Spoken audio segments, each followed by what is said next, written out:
¿Qué tal? La siguiente maniobra que realizaremos es la auscultación de carótidas.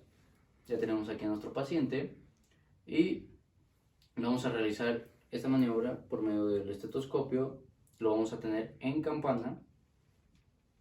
Vamos a ubicarnos entre el músculo esternocleidomastoideo y la tráquea y va a ser de manera comparativa.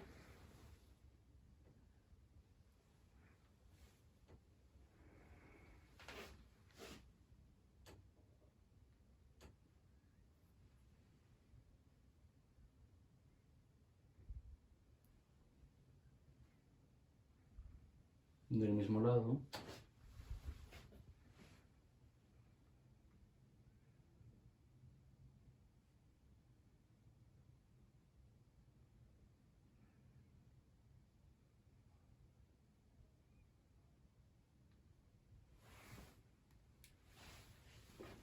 Y en la auscultación no tenemos ruidos agregados ni soplos en este paciente y es de buen tono y es simétrico los sonidos que se auscultaron. Gracias.